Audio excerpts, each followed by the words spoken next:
under my spell. When I click my fingers, you will make me a bacon sandwich, and you will run off, get 10 of your girlfriends, 15 root vegetables, and a big tub of... What? Ah! Hey, good evening, welcome to GamesMaster. Today on the show, we have got a treat for you. We have got light entertainment legend, don't look too closely in his eyes because he's a hypnotist, Mr. Paul McKenna on the show. But we kick off tonight with an event that we like to call Some Brothers Do Haven't.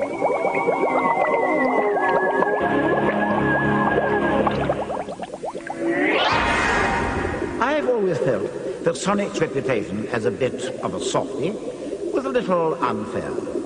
After all, you can't have that many pricks and be a complete wimp. Sonic Fighting Champions forms the basis for today's event, which is a rather simple best-of-5 round match between Sonic and his one-time pal, Tails. I've gathered 2 teams of 3 people to compete in the challenge. Each person will play 1 round before passing on to a teammate. Team members will be relying on each other, so let's hope no one lets the side down. Okay, all 6 of our contestants for this are West Ham fans, so if they've got a home game tonight, that's half the crowd gone. Please welcome the Gordons and the McCormacks.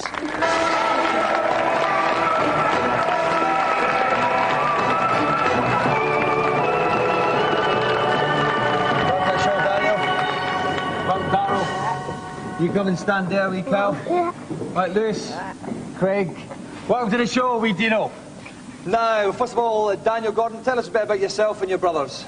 Yeah, well, we were like football and playing computer games like Richard Fire. He likes all the comics and the X-Men and stuff. Yep. Yeah, he just likes the computers and mucking about. Who is going to be the weakest one in your family? It's a kind of family against family. Who are you worried about? You're worried about Darryl, yeah. Right? Is he the worst games player out of you? Yeah. Okay. What do you feel about that, Darryl? He's the worst, I'm the best. Okay. Well, you're already fighting amongst yourselves. It's a good start. Okay, let's move on to McCormacks. Lewis, tell us a bit about yourself and your brothers. Well, I'm Lewis, this is Craig, and this is Dean. We all support West Ham. Craig likes food. And Dean likes his girl in his class called Grace Wallace. Do you? What's nice? What do you like about Grace? Nothing. Nothing. It's just one of those loves like that. It just comes inside your head and you can't really explain it. Would you like to go out on a date with Grace? No. No, you wouldn't. You don't like her at all? Yeah, No. but just wouldn't want to go. You wouldn't want to go with her. You want to wait. You want to leave her a couple of years. Softly, softly catch your monkey. Take it from me, Dean. That's the best way to go. Okay, then. Right, best of luck while we get sorted out for this sibling situation. We'll take a look at today's news.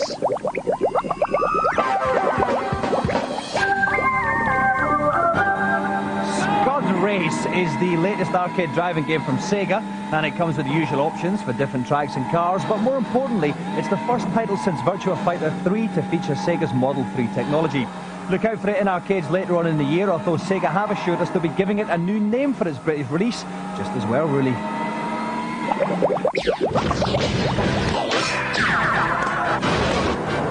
Mars Attacks is the new movie from Maverick director Tim Burton. Starring Jack Nicholson, Danny DeVito and a host of other big names, the film is to Independence Day what The Simpsons is to EastEnders.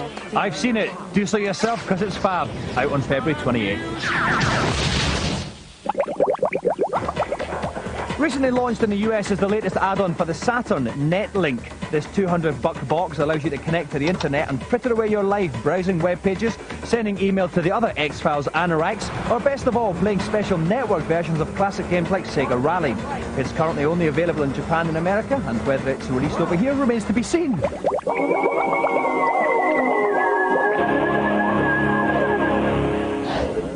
Welcome back. Sonic the Hedgehog used to be a cute, cuddly little platform character, but years of excess and moral decay have reduced him into an ultra-violent beat-em-up. We have got the brothers McCormack and the brothers Gordon doing battle on it. Kirk, we had little Dino there tell us about his first love there, Grace Wallace. Who was the first love of your life? Well, Doctor, it was actually your mum, which in fact reminds me I have something to tell you. Okay, and how about some tips for the wee guys? Okay, first tip is beat 7 shades of sushi out your mates. That is the first tip. Second tip is when they're in the air, it's quite good to come in again, like before they actually come back down, go straight in with another couple of punches. That's a good thing. And thirdly, just sort of use these protective shields that you've got. Make sure that you use them because they're there and it's pointless not using them at all. Okay, thank you very much, Kirk. Okay, whichever set of brothers wins 3 rounds first will win the golden joystick. We have got the 2 oldest, Lewis and Daniel, up first. As soon as they finish the round, they will swap over to their younger siblings. Best of luck. Off you go. Okay, throughout the challenge, the McCormacks will be playing as Sonic on the left. The Gordons will be playing as Tails. He's the orange guy, Sonic is the blue guy. It's Lewis against Daniel. At the top of the screen, you can see the energy bars for each character. And a great, fantastic, fast kicking start by Tails there. That's the Gordons. They're making a good start, Kirk. Yep, Daniel came in, he's doing some high kicks on Sonic, so he's giving him a bit of trouble there right away. Now, once again, it's quite equal now though, but Tails is in the lead now. That's a great, fantastic piece of play. But again, Sonic comes back there. That's it. It's 1-0. Sonic won that one. 1-0 to the McCormacks. So Lewis and Daniel are going to swap right for Craig and Darrell. Off they go. Okay, Craig is Sonic in the blue. Darrell is Tails in the orange. A good start there by Tails. The Sonic's come back again, Kirk. Right back in. These rings you can see spinning are actually the amount of damage that's being caused by the players onto each other. So that's a good indicator of what's going on at the moment. It's a frantic free-for-all just now. Tails' energy down low. That's Darrell. The Gordons don't really want to lose another one here, but they have. It's 2-0 to the McCormacks. Now we have the youngest, wee Dean and wee Kyle. Dean is playing Sonic in the blue, Kyle Tails in the orange. Now Kyle must win this. The little orange fella must beat the blue guy, Kirk. Sonic right back in there with a couple of high kicks at the start, and it's looking like he's inflicted some damage in his foxy little pal. But Tail got a good pin there before us. A nice high uppercut. So Sonic was a bit stunned. Using the shield. Yes, using the shield very well there, Kirk. We were as one there. Yes. Okay, but Tails' energy is low. This could be a whitewash. No, it's not. It's not. Tails is coming back. The Gordons, there's some fight in them at last. It's 2-1 there. Okay, we move back on to the oldest two. Lewis as Sonic in the blue, Daniel Gordon as Tails in the orange. A fantastic start there, Kirk. Yep, that was a little spill throttle there, and absolutely no doubt spirit straight in. I'd like to see them using some of these double-handed slaps that both the characters can do. That can really inflict a lot of damage. That would be nice. Remember that the Gordons still need to win this one. The McCormacks just won away, but they've done it. They've tied it 2 apiece then. Fantastic display from Daniel. Now it's time for Craig against Darrell. Daniel said Darrell was the weak link in the Gordons here. This is the third and final deciding bout here, Kirk. Yep, he knocked him over. He tried to do a big leap on top of him there, just missed him and ended up banging his own head on the floor. Okay, but look at the energy bars. Tails is low. That's the Gordons one. It's very low. The McCormacks beat the victory. And they've done it. And the fifth and final bout then. Young Craig McCormack seals it. Yeah. Okay, guys, come over here. Okay, commiserations to the Gordons. Congratulations to the McCormacks. Okay, guys, so with the first 2 bouts, then that was Lewis won his one, Craig won his one. It was 2-0. And then, Kyle, you stepped in and restored some pride to the Gordons. What were your tactics then in that fight of yours? I just do my normal thing. Your normal thing? Yeah. So you usually go around punching blue hedgehogs? Yeah. Generally, for a laugh. That's all right. Okay, so then that was 2-1. I would have liked to draw attention to you, Craig, because you won both of your bouts. How did you do that? How was that? It's just... You're just cool, aren't you? Yeah, just cool. You're just a bit groovy. Yeah. Yeah? Is that a fair assumption? Cool, yeah. And finally, Dean. Now, you lost your fight. You got beaten by Kyle, so I can forget about Grace Wallace now. That's out the window. But I know that obviously you think I'm a very, very funny guy, but you think you can help me out with that. You got a wee joke of your own, don't you? Do you want to tell us the joke? Yeah. What bear needs deodorant? I don't know. What bear needs deodorant? Pooh Bear. Pooh Bear! Fantastic, Dean. Thank you very much. That has been the highlight of this series so far. Okay then, thank you very much indeed to the Gordons, but special thanks for today's Gordon GamesMaster joystick winners, the McCormacks!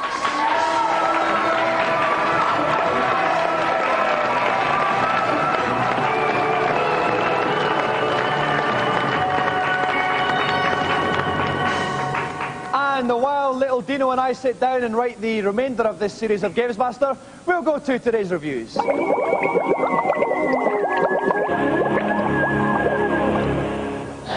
First up on the PlayStation Jet Moto, which is Japanese for wear leathers which are colour coordinated with your bike. One special feature is the magnetic grapple. You can hook onto certain poles and spin around corners at amazingly high speeds. In one-player mode, you have 10 different tracks to race around with 20 opponents at once. Firstly, it's got split-screen mode. Now, we haven't seen an awful lot of that even on the best of the driving games like Wipeout 2097. And the graphics are incredibly well defined. It's an awesome game, and I'm telling you, it's going to be the next biggest PlayStation release.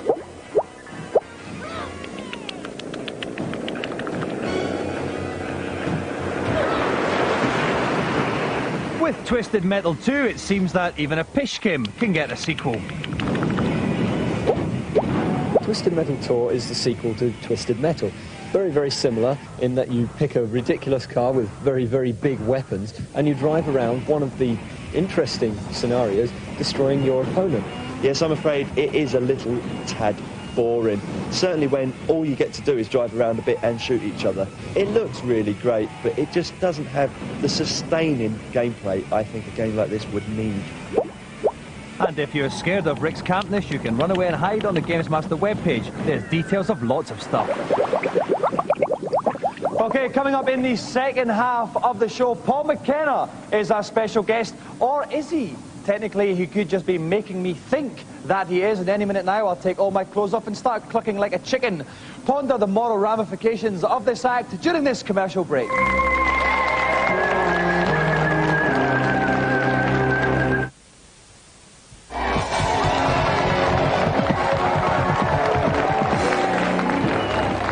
GamesMaster, I'd just like to say that that last advert that was on in the break was the best advert I've ever done saw. And in fact, I would like to dedicate GamesMaster Celebrity Challenge to that ad.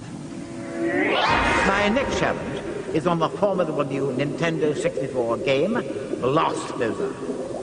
A juggernaut carrying a nuclear weapon heading through a built-up area. My contestant's task will be to destroy any buildings in this path before it crashes into them, detonating the bomb. They'll use various methods of transport to complete this challenge. First, a train, and then a buggy, which must be used to destroy the buildings by constant running. One tip for my contestant: use the hill at the side of the complex to launch yourself and destroy buildings more quickly. That's my briefing over. It's a tough challenge, but somebody's got to do it. So, please welcome tonight's special guest, television's premier hypnotic light entertainer, Mr. Paul McKenna.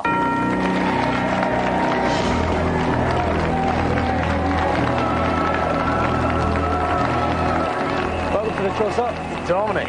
Now, Mr. McKenna, I'm sure we have a lot of people watching themselves would like to be hypnotists. How do you become a hypnotist?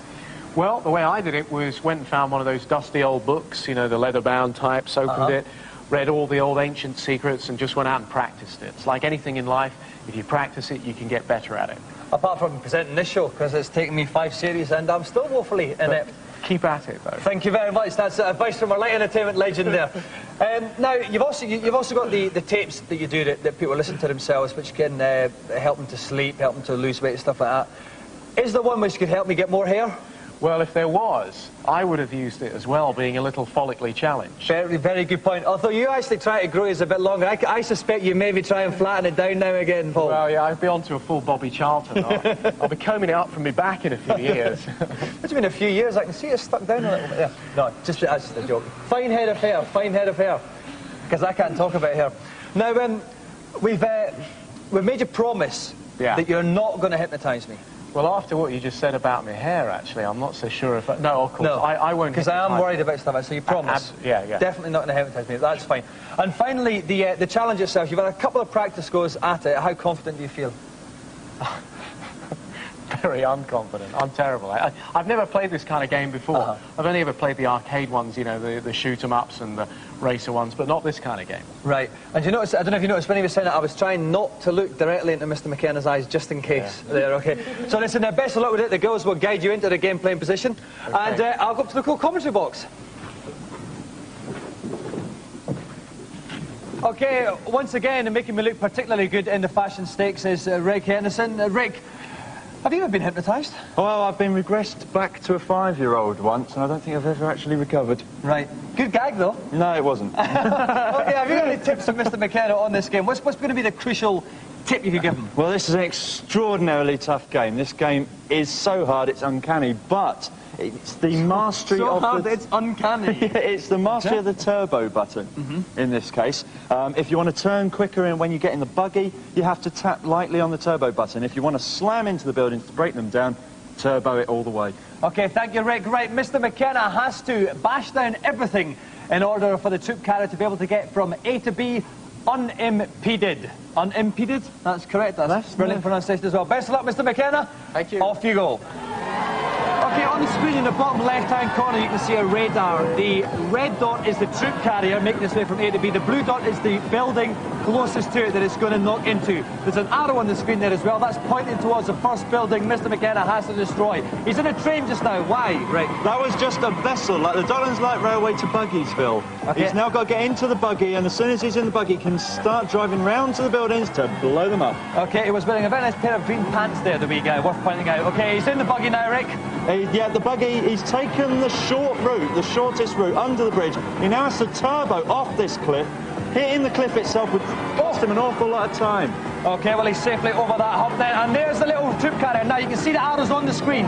That's the bits of building he has to destroy. We're getting a warning sign. That means that the troop carrier is close. This first building is the first imminent danger. He has to destroy this first. It's like Tony Adams in a neighbour's garden. Okay, has he destroyed it enough, Rick? There's still a little bit left of it. There's a little bit. I think it might just clip the side of the rest of the building. Yeah, the arrows on the next building now. Okay, presumably the longer kind of run up he's got, the more damage he's going to take off of it.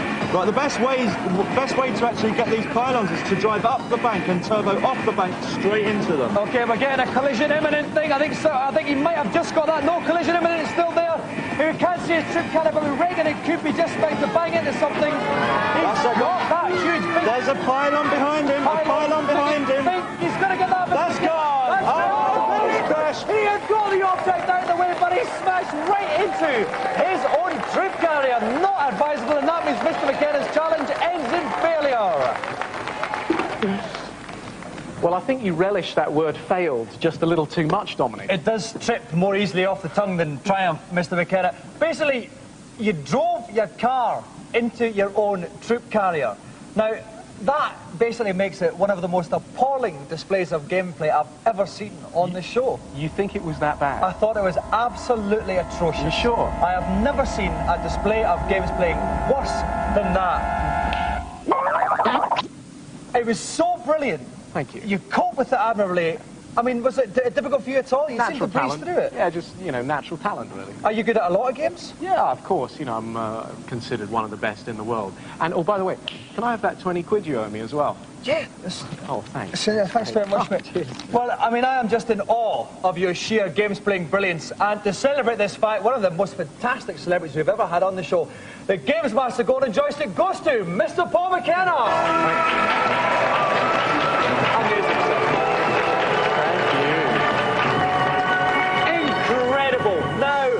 Once more, I have been ripped from Britain's heaving bosom to go across to the other end of the world for a feature.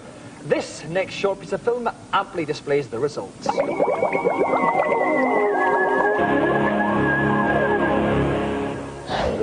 It's cold, it's overcast, it's wet, but I'm still wearing shades because we're in Los Angeles at the Jurassic Park ride, technically the most advanced ride in the history of the world. Oh yes, if you want top theme park action, you've got to come to Universal Studios, especially if Channel 4 are paying for you. Jurassic Park has been packing them in all summer, just as well for Universal because they spent over 3 years and a whopping $110 million to recreate the world of the dinosaurs.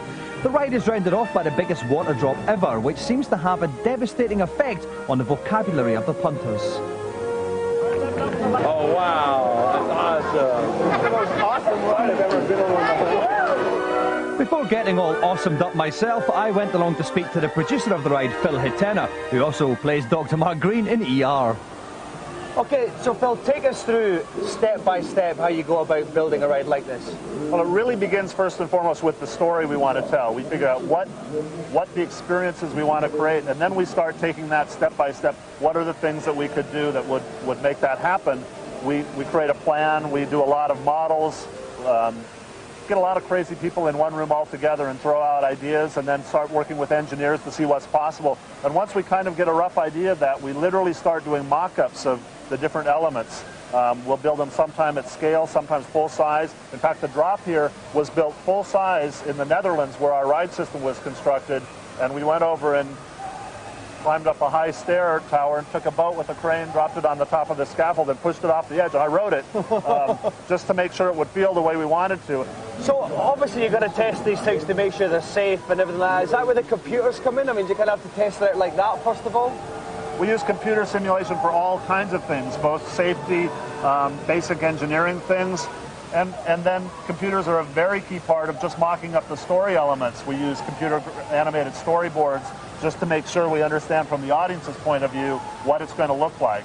So have you ever lost anyone on the ride?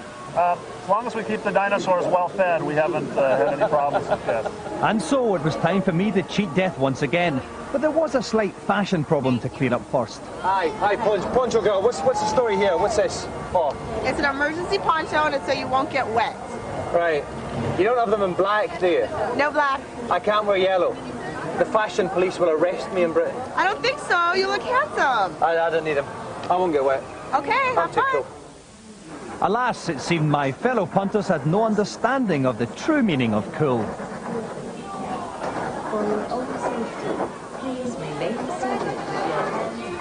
It's Attack of the Killer Mutant Yellow Poncho, people.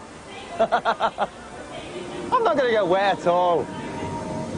Welcome to Jurassic Park. First bit of dinosaur action over there. You see that wee guy? Aye! He just gobbed on me. Not gobbing on me. It's like being at a Millwall football match. It's very dark now, but I'm still wearing shades. Oh, I can't see a thing. Oh no, something's going to happen here. I think this is the big drop. Oh no. Ah, big dinosaur action.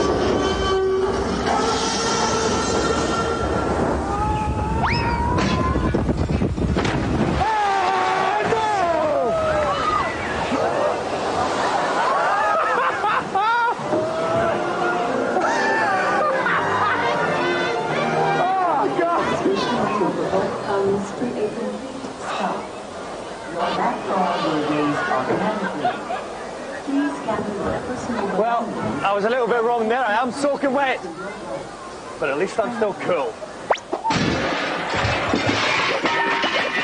Okay, before we all go tonight, I would like to thank Mr. Paul McKenna again, not only for coming on the show, but also being such a fantastic games player. And what you think about that, I'll leave you with another thought. If the family is the centre of 20th century culture, why do mine keep moving house without telling me? Good night.